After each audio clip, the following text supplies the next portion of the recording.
Elara Vale had learned to fear moonlight long before the rest of Greyhaven did. On nights when the moon rose full above the pines, she locked the door of her cabin, pulled the curtains tight, and waited for her wolf to answer. Sometimes the change came halfway, bones aching, skin burning, breath catching, then stopped as if something inside her had forgotten what came next. Each failure earned another small mark cut into the wooden doorframe. She never counted them anymore. That night, before she could try again, someone hammered on her door. Her younger brother Finn stood outside, pale and shaking. Something's wrong. Elara smelled it before she touched him. The same metallic wrongness she had been sensing inside herself for months. Finn tried to shift. Nothing happened. By dawn, 3 more wolves had failed. By afternoon, 7. Greyhaven's healers called it exhaustion, then fever, then something they had no name for. Elara knew better. When she told them the corruption felt strongest near the old boundary woods, they exchanged the same careful looks they used whenever discussing her own unstable shifts. Alpha Garrick told her to leave the investigation to people who understood pack magic. So Elara went alone. The sensation pulled her beyond the marked trails, deeper into Black Hollow, where even hunters refused to travel after dark. At the center of the forest stood a broken stone circle she remembered from her mother's old notebook. Beneath a sketch of the same stones were 3 words: "Ask only desperate." Elara almost laughed. Desperate was exactly what she had become. She copied the forbidden mark into the dirt and spoke the invocation. The forest went silent. A man stepped from the darkness beyond the stones. Tall, broad-shouldered, dressed in black, he looked too human for the stories and far too calm for something every Greyhaven child had been taught to fear. "Lucian, the demon of Black Hollow. You called," he said. Elara forced herself not to retreat. "My pack is sick. Wolves are losing the ability to shift." His expression changed for only a heartbeat, but she saw recognition. "Can you stop it?" "Yes." Hope struck so hard it hurt. "Then do it." Lucian's gaze settled on her, unreadable. "Nothing I give is free. I don't have money. I didn't ask for money." Elara's pulse quickened. "My soul." Something almost bitter crossed his face. No, he stepped closer to the edge of the circle, but did not cross it. "A contract. You remain bound to me until the debt is paid." She should have asked what the debt would be. She should have turned around, found Garrick, begged the healers to keep trying. Then she remembered Finn trembling in her doorway and the growing silence where Greyhaven's wolves should have been shifting. "If I agree, you help them? I help you stop this." Elara held his gaze. "Then we have a deal." A dark mark appeared across her palm the moment she pressed her hand to the stone. Lucian looked down at it, then back at her. For the first time, the demon looked afraid. The mark burned once, sharp enough to make Elara gasp, then cooled against her palm. Lucian's fear vanished behind that unreadable expression so quickly she almost wondered if she had imagined it. "What happens now?" she asked. "Now you take me to your brother." Elara stared at him. "You can leave Black Hollow?"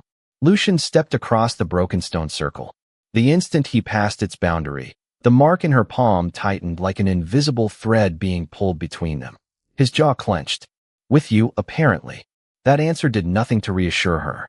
They returned to Greyhaven before dawn, Lucian keeping close enough that Elara could feel the strange pressure of the contract whenever several yards opened between them.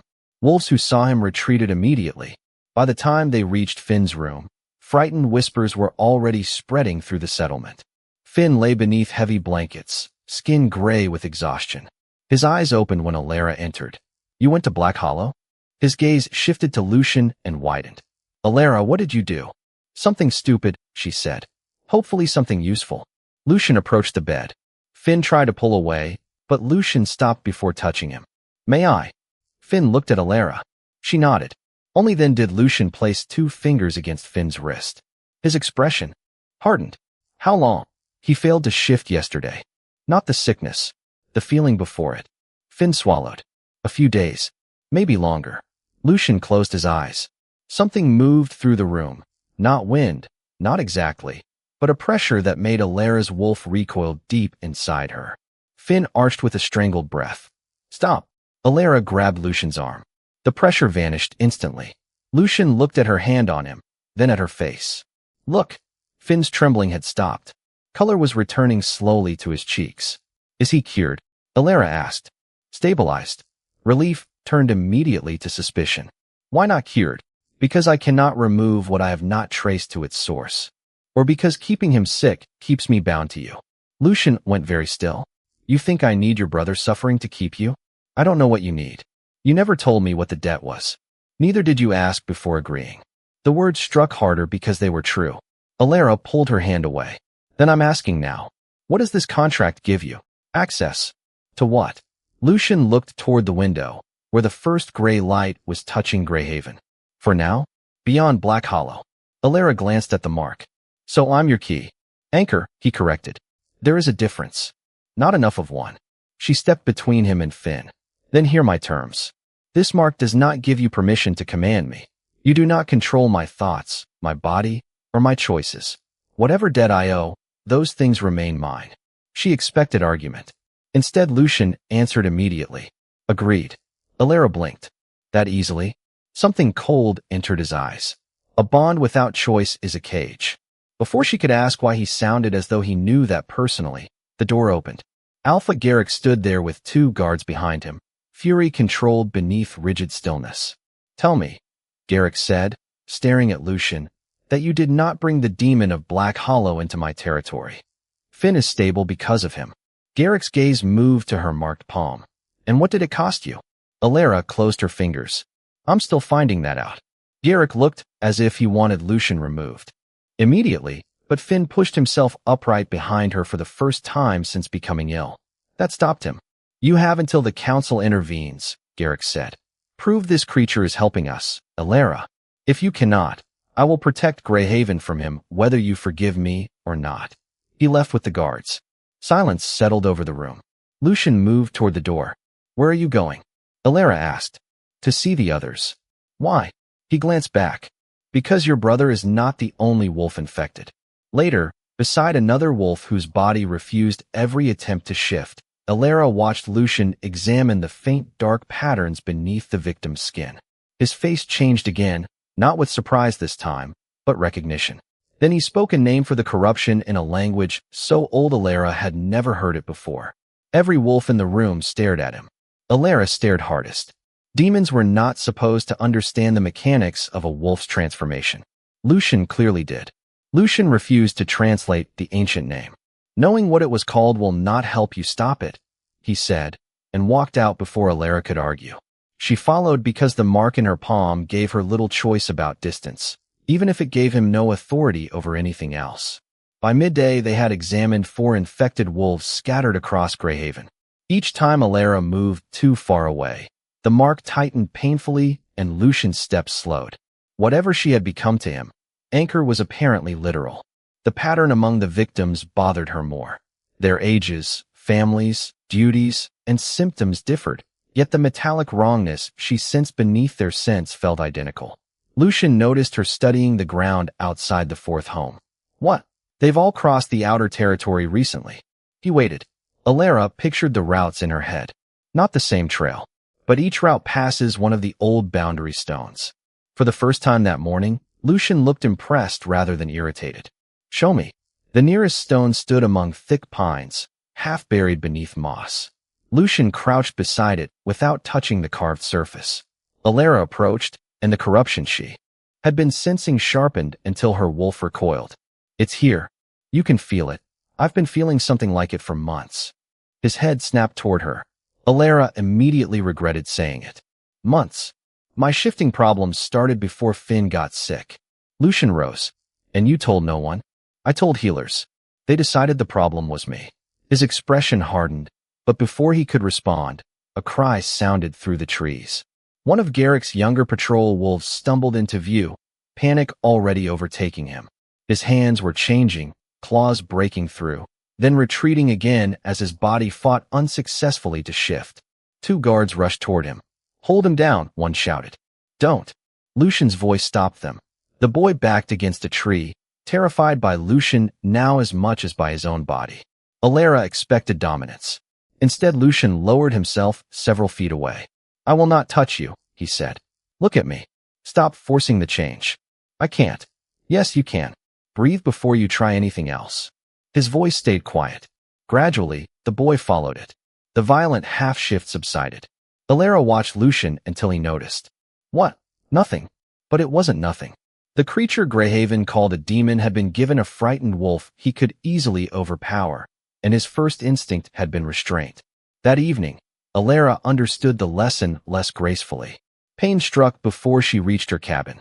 She slipped behind an empty storage building, desperate to hide before the shift began. Her spine seized. Heat ripped through her limbs, transformation starting and failing in the familiar brutal rhythm. She bit down on her sleeve to keep from crying out. Footsteps stopped nearby. Go away, she gasped. Lucian remained where he was. Elara, I said go away, and I am not touching you. She looked up. He stood several paces away, hands open at his sides. Waiting, not approaching. The pain surged again. Fighting it only made it worse. She remembered what he had told the patrol wolf. Stop forcing the change. Elara let herself breathe. Slowly, painfully, her body settled back into human form. Only then did Lucian crouch. May I? She hated how vulnerable the question made her feel. Still, she nodded. His hand closed carefully around her forearm, steadying rather than restraining her. The contract mark warmed between them. A faint pattern flickered across her palm, lines spreading outward for a heartbeat before disappearing. Lucian froze. What? Elara asked. He released her. Nothing. You're terrible at lying. And you are remarkably committed to surviving things alone. Before she could answer, he returned to the boundary stone. Elara followed, still weak. Moonlight exposed carvings beneath the moss. One groove was newer than the rest. Lucian traced the air above it without making contact. Someone had altered the stone. Deliberately. Behind them, a messenger from Garrick arrived breathless. The council has been summoned. You don't have much time. Elara barely heard him. She was staring at the altered carving and at Lucian's expression. This was not random sickness. Someone had touched Greyhaven's boundaries, and whatever they had changed was connected to the corruption spreading through the pack. The council messenger left them with the warning hanging between the trees. Elara looked again at the altered groove in the boundary stone. If someone changed this one, we check the others. Lucian nodded. They spent the next 2 days moving through Greyhaven's outer territory, examining stones that had stood untouched for generations. The same distortion appeared again and again, sometimes a fresh cut hidden beneath moss, sometimes an old symbol subtly reshaped so that Elara almost missed it. Lucian never told her what the original markings meant. Instead, he made her describe what she sensed at each stone. Don't search for what you think should be there, he told her. Tell me what your wolf is actually telling you. Elara nearly laughed. My wolf barely speaks to me anymore. That isn't true. You've seen me try to shift. I've seen you punish yourself for failing to shift. The word stopped her. Lucian gestured toward the stone. Those are not the same thing. She closed her eyes. For years she had treated every hesitation from her wolf as weakness, forcing transformation until pain overwhelmed her. This time she listened instead. Beneath the metallic corruption was another sensation, thin but unmistakable, running outward through the earth. It connects to the next boundary. Lucian's expression sharpened. Good. It was the first time anyone had spoken about her strange sensitivity as though it were useful rather than defective. At the next stone, Lucian placed his hand against the corrupted carving. Power surged through him.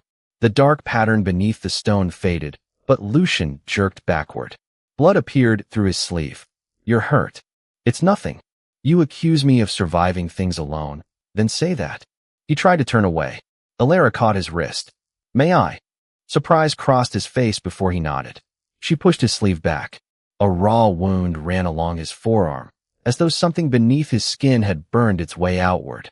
This happens every time you stabilize someone, doesn't it? His silence answered. Elara cleaned and wrapped the wound with supplies from her pack. Lucian washed her hands. You don't owe me this. Neither did you owe that patrol boy kindness. I stabilized him because we need information. You could have dominated him. His gaze lifted to hers. Fear is a poor foundation for control. Elara tied the bandage. You keep saying things demons aren't supposed to say. Perhaps your stories are poorly written. She almost smiled. The moment ended when voices approached.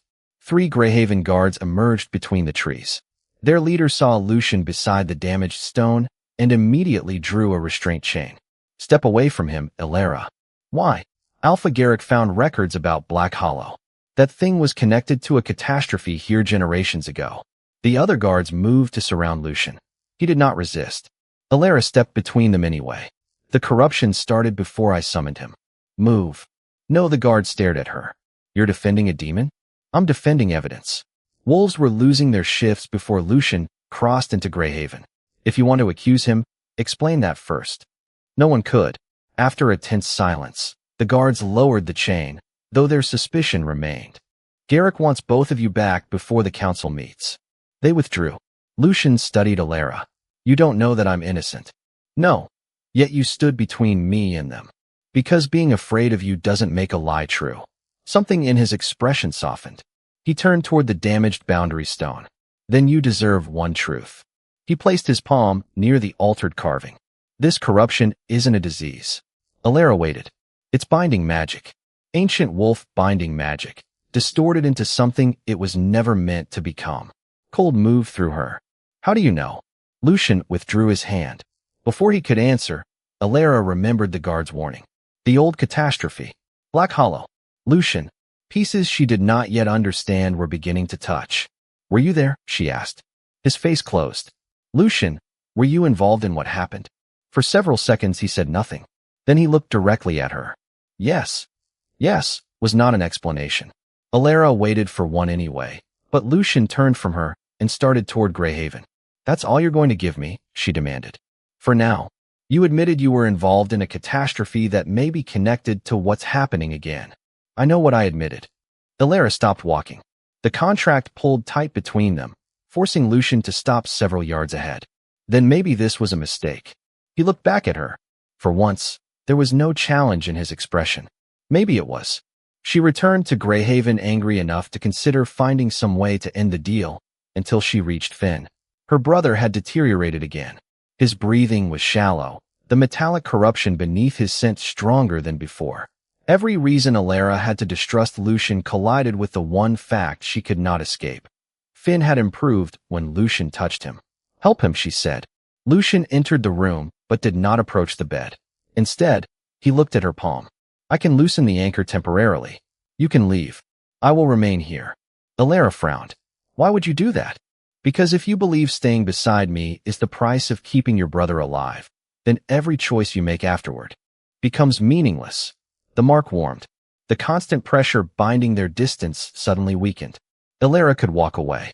Lucian had just surrendered the leverage she thought he wanted most. She looked at Finn, then at the man she still did not trust. I'm staying. Lucian stabilized Finn again, and another raw wound appeared beneath his sleeve. Later, with Greyhaven restless around them, they returned to an abandoned watchtower near the boundary to study copies of the altered symbols. Rain struck the roof while Elara sat opposite Lucian beside a weak fire. Tell me something true, she said. Something you haven't been forced to admit. Lucian stared into the flames. Long ago, I trusted the leadership of a pack. His voice had lost its usual edge. People died because of what followed. Did you kill them? I was part of what happened. That isn't the same answer. It is the only one I can give you yet. Elara hated the word yet, but she heard something beneath it now. Not evasion alone. Shame. So that's why you expect everyone to betray you? His gaze lifted. And you expect everyone to decide you're defective the moment they see you struggle. The accuracy hurt. Elara looked away. There's something I didn't tell you. She opened her hand, studying the dark contract mark. The corruption didn't begin with Finn. I felt it inside myself for months. Before anyone else became sick. Lucian went completely still. You thought you might be causing this. Wouldn't you? No, he moved closer, then stopped. May I examine you? Elara nodded. His fingers settled lightly against her wrist. Power moved beneath his touch, colder than skin, searching without forcing. She watched his face tighten in concentration. Finally, he released her. You are not the source. Her breath left her. You're sure? Yes. Then why did it reach me first? Lucian's silence returned, but this time it carried uncertainty rather than refusal. I don't know. Elara almost laughed from sheer relief. The demon doesn't know something. Try not to sound so delighted. She smiled despite herself. He did too, barely. The distance between them suddenly felt smaller than the room required. Lucian lifted one hand toward her face, slowly enough that she could stop him. Elara didn't. His fingers brushed a loose strand of hair away from her cheek. She leaned toward him before she realized she was doing it. Lucian did the same. Their mouths were inches apart when fear rose through her, not fear of him, but of how badly she wanted to trust him. Elara pulled back. Lucian immediately lowered his hand. No irritation. No demand. No reminder of the contract. Just space. That somehow made wanting him worse. Elara looked down at her palm to steady herself. The mark had begun glowing faintly in the firelight. Not randomly. Lines inside it formed a geometric pattern she had seen earlier that day. She grabbed one of the copied boundary sketches and placed her hand beside it. Lucian's expression changed. "What is it?" he asked. Elara traced the central shape with one finger. "I've seen this symbol before. Not on the corrupted stones themselves, but carved above the doors of Greyhaven's council chamber and stamped into every official decree issued by its alpha." She looked up at Lucian. "This is Garrick's seal." Lucian stared at the pattern. "No," he said quietly. "It's older than Garrick." Elara's relief disappeared beneath a new question. Whatever had been done to Greyhaven's wolves, the mark binding her to the so-called demon carried the structure of the Greyhaven alpha line itself. The symbol gave Elara no sleep. By morning, Greyhaven's council had assembled, and the chamber felt smaller than it ever had before. Lucian stood beside her beneath the same alpha seal carved above the doors, while elders filled the long table and Garrick watched them from its head. Elara could feel Lucian withdrawing before anyone spoke. His shoulders had gone rigid, his expression empty. An elder placed a brittle historical record on the table. "Black Hollow appears in our accounts before," she said. "So does the creature standing beside you." Elara looked at Lucian. He did not deny it. The record described an ancient catastrophe, wolves dying after a failed working of magic, and a monstrous presence driven into Black Hollow afterward. It named Lucian as the danger at the center of it. "You knew," Elara whispered. "I told you I was there. You didn't tell me this." Garrick leaned forward. "Whatever he has done for the sick, I cannot ignore this evidence." Lucian's gaze remained fixed on the old pages. "Then don't." Elara turned sharply. "What does that mean?" "It means you should end the contract while you still can." The words struck exactly where they should not have. "So now that I've become inconvenient, you want me gone?" His expression flickered. "That isn't what I said. It's what you always do. You decide what everyone else should do, then call it protection." Lucian said nothing, which hurt worse than an argument. Elara left the chamber before anyone could see how deeply it had landed. If Lucian would not give her the truth, she would find it herself. The old pack archive lay beneath the council hall. She searched until dust coated her hands, comparing dates, seals, and incomplete accounts. One volume finally broke the pattern. Several pages had been removed from the section describing the catastrophe, but a surviving reference pointed to a ritual authorized by Greyhaven's ancestral alpha line. Elara was copying it when Garrick's voice came from behind her.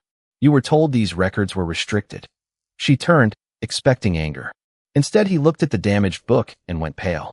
"You knew pages were missing." Garrick closed the door. "I knew our family records were incomplete." "That isn't what I asked." He was silent for a long moment. "There are things the Alpha line protected because exposing them could destroy confidence in Greyhaven's leadership." Elara stared at him. "Wolves are losing themselves, and you're worried about legitimacy?" "I'm worried about a pack surviving panic as well as whatever is happening to us." "Then help me find the truth instead of protecting dead alphas." Garrick's jaw tightened, but he did not order her out. Together, they searched the adjacent records until Elara found another fragment bearing the same geometric structure as her contract mark. The text described an ancient binding performed under Alpha authority. Before she could read further, a howl tore through the settlement. Above them, then another began and broke abruptly into silence. Garrick and Elara ran upstairs. Greyhaven had erupted into chaos. Wolves were collapsing across the central grounds. Some trapped halfway through transformations, others unable to summon their wolves at all. Every old boundary stone was activating at once.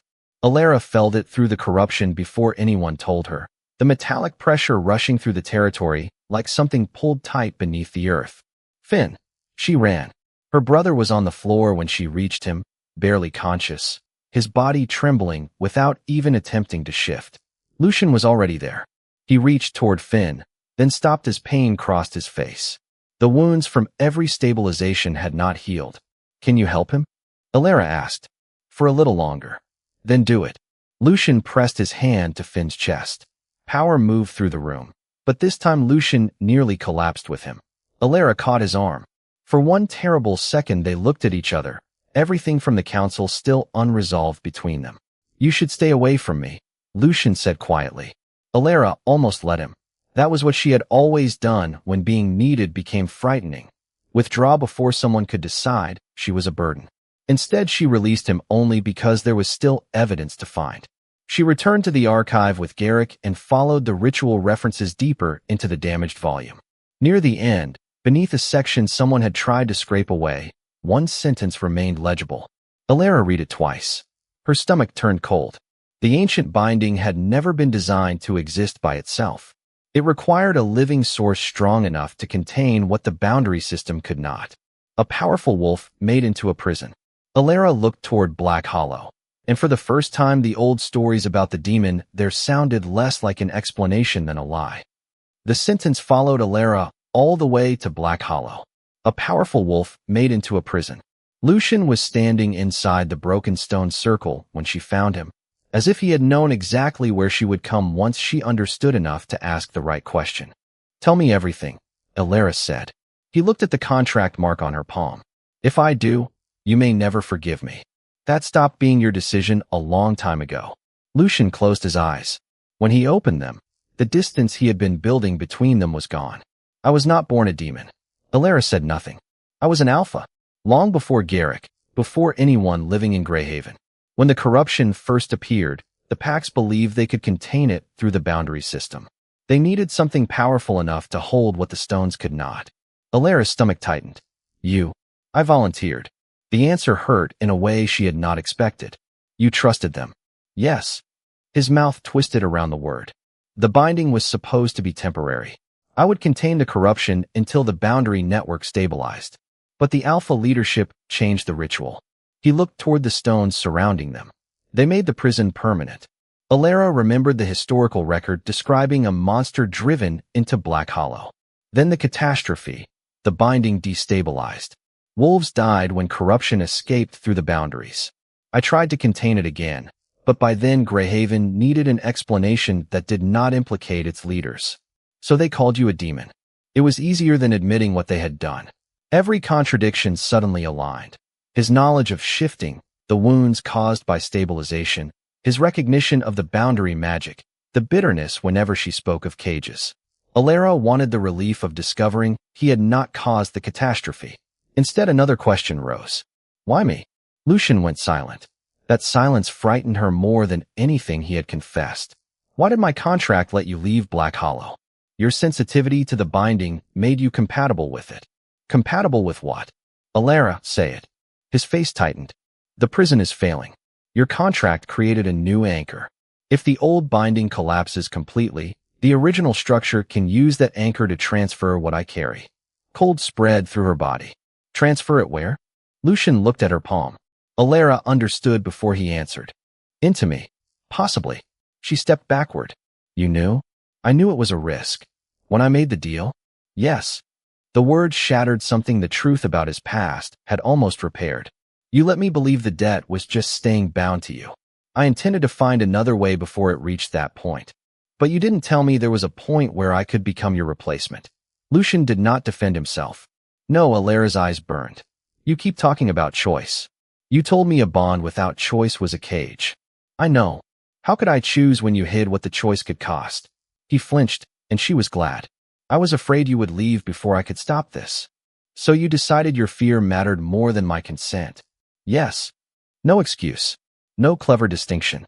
Just the truth, finally arriving too late. Elara closed her marked hand. Then I'm leaving now. The contract tightened between them. Lucian's face went white with pain, but he did not move toward her. Elara walked until Black Hollow disappeared behind the trees. He never followed. By the time she reached Greyhaven, wolves were still collapsing and Finn remained barely conscious. The crisis had not changed simply because her heart had broken. If the binding failed, Greyhaven could lose its wolves entirely. If she completed the original contract, the corruption might move into her and make her the next living prison. There was no safe choice waiting for her. Hours later, the mark in her palm suddenly burned. Elara opened her hand. One of its dark lines cracked, then another. Far away, through the bond, she felt Lucian doing something that tore through him like a blade. She understood instinctively what he was breaking, the part of the bargain that gave him any claim to demand repayment. The pressure vanished. For the first time since Black Hollow, Elara could walk as far from Lucian as she wanted. She could refuse him completely, and beneath that freedom came another sensation through the dying bond. Lucian returning alone toward the prison that had held him for generations. He had finally given her the choice he should have given her from the beginning, even if leaving that choice entirely in her hands meant the collapsing binding would destroy him instead. Freedom should have felt like relief. Instead, the absence of the contract left Elara with a terrible emptiness where Lucian's presence had been. She stood beside Finn's bed, staring at her cracked mark while her brother struggled for every breath. She could stay. No magic compelled her toward Black Hollow now. No demon owned her debt. And Lucian had chosen the solution he always chose when trust became unbearable. He would sacrifice himself alone. Elara recognized the pattern because it was hers too. Hide the failed shifts. Hide the pain. Become disposable before anyone else could decide you were. No, she whispered. Garrick found her in the archive minutes later, still holding the surviving ritual fragment. I need you to do something your ancestors refused to do. She showed him the alpha seal woven through the binding structure and told him the truth Lucian had finally revealed. Garrick read the evidence himself. His face hardened with each line. If this is true, it is. And while we argue, Lucian is going back to Black Hollow to contain everything until it kills him. What do you need from me?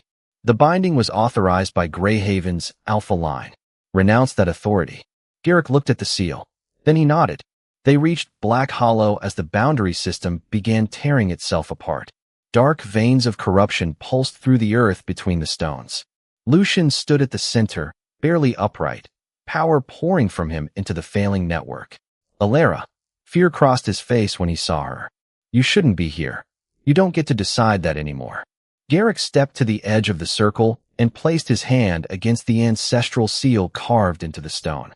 Before the gathered authority of his pack, he renounced every claim his bloodline held over Lucian and the binding created around him. The old symbol split. Lucian dropped to one knee as something invisible released him. For one hopeful second, Elara thought it was enough. Then corruption surged through every stone. It removed the ownership, Lucian gasped. Not the prison. Elara felt the magic rushing beneath her feet. Without Lucian containing it, there was nowhere for it to go. Unless the old ritual found another vessel. Her cracked contract mark began darkening again. Lucian saw it. No, listen to me. I will not let it put this inside you. Neither will I. Elara stepped into the circle. The corruption was no longer merely metallic wrongness. She could feel its structure now. Pressure forced toward one living center because the ancient ritual had been built around control. One authority, one prisoner, one burden. But beneath that structure, the boundary stones were still connected to one another. The stones can carry it, she said. Not without an anchor. Then we give them too. Lucian stared at her. You don't know what that will do to you. No, I know what choosing alone does to both of us. She held out her hand. The old contract is finished. I owe you nothing. Elara. And you owe me nothing. So if we do this, there is no owner. No debtor. No prisoner. Lucian looked at her hand as though it terrified him more than any curse. Your wolf may never recover completely. Maybe it won't. Her voice shook, but her hand did not. I spent years believing an imperfect wolf made me worthless. I'm not building another cage just to prove I can shift. The earth trembled. Lucian's instinct was written across his face. Send her away, take the pain, die useful and alone. Elara waited. He had to choose too. Finally, Lucian put his hand in hers. The remains of the contract mark flared. Instead of completing it, Elara pushed against its structure with the same sensitivity she had used to trace the corruption through Greyhaven. She felt where the magic demanded submission and refused it. Lucian did the same from the other side. The mark broke. Something new formed between their joined hands. Not a command, but a connection with no direction of ownership. Corruption struck them both. Elara screamed. Lucian nearly released her, but she tightened her grip. Don't leave. This time he stayed. Together they redirected the pressure outward. One boundary stone ignited, then the next, then another, each taking a fraction instead of forcing everything into one living body. The network shuddered across Greyhaven. The corruption dispersed through restored channels until the crushing presence inside Black Hollow began to fade. Lucian's ancient power went with it. Elara felt it leaving him in great waves, the terrible strength that had sustained the prison for generations dissolving into the repaired boundary system. Then the darkness beneath the stones vanished. Silence fell. Lucian collapsed beside her, alive. Elara looked at her palm. The contract mark was gone. Somewhere beyond Black Hollow, a wolf howled. Another answered. Then another. Elara closed her eyes, sensing her own wolf still there. Quiet, imperfect, but hers. When she opened them, Lucian was watching her. There was no debt left between them, no magic forcing either of them to stay. Elara reached for his hand anyway. Months later, Greyhaven sounded like itself again. Wolves ran beneath the pines at dusk, and howls traveled across boundaries that no longer carried corruption beneath their stones. Recovery had not come all at once. Some wolves regained their shifts within days. Others needed weeks. A few were still learning what their bodies could do after the damage. Finn had been among the fortunate ones. The first time he shifted again, he tore through Elara's cabin door in wolf form and nearly knocked her into the dirt before racing around the clearing like an overexcited pup. Elara laughed until she cried. Her own recovery was less complete. Some nights her wolf came easily. Other nights the familiar ache began and nothing followed. The difference was that she no longer carved another mark into the doorframe afterward. She no longer locked the door, either. During one failed shift, Lucian sat quietly on the cabin floor while Elara waited for the pain to pass. He did not tell her to try harder. He did not promise she would eventually become what she had once believed a proper wolf should be. When her breathing finally steadied, he simply handed her a cup of water. Still here? She asked. You asked me not to leave. That was months ago. A faint smile touched his mouth. I remember. Lucian had changed too. The overwhelming power that once made wolves retreat from him was gone. He could still shift, but he was no longer the ancient force that had carried generations of corruption inside his body. For the first time in centuries, Black Hollow did not hold him. Greyhaven did not suddenly welcome him as a hero. Some wolves thanked him. Others crossed the road when they saw him. Garrick opened the concealed historical records and publicly acknowledged what his alpha line had done, but truth could correct a lie faster than it could erase fear. Lucian accepted that. Elara understood why. Healing was not the same as forgetting. One evening, they returned to Black Hollow together. Grass had begun growing between the broken stones. The circle where Elara had once summoned a demon now felt strangely ordinary. She carried the last surviving piece of the parchment copied from her mother's notebook. The words that had led her there when Finn was dying and Greyhaven had no answers. Elara placed it in a small fire at the center of the circle. The parchment curled inward. Do you regret it? Lucian asked. She watched the final traces of ink disappear. Making the deal? He nodded. Elara considered the question. The contract had saved Finn and helped save Greyhaven. It had also hidden a terrible choice from her. Loving Lucian did not make that betrayal harmless, and his sacrifice afterward did not erase it. But neither did the worst thing between them erase everything that came after. I regret that I thought desperation meant I had no right to ask what something would cost me, she said. And I regret that you thought fear gave you the right not to tell me. Lucian lowered his gaze. So do I. But coming here? She looked around the quiet clearing. No, I don't regret finding the truth. The last corner of parchment became ash. Nothing magical happened. No mark appeared. No invisible thread tightened between them.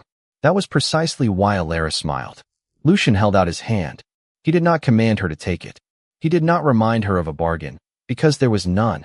Once, in this same circle, Elara had placed her hand on cold stone because she believed only a demon could save the people she loved. She had accepted a bond before, understanding its price because she had been terrified of losing everything. Now her palm was clean. Her wolf remained imperfect.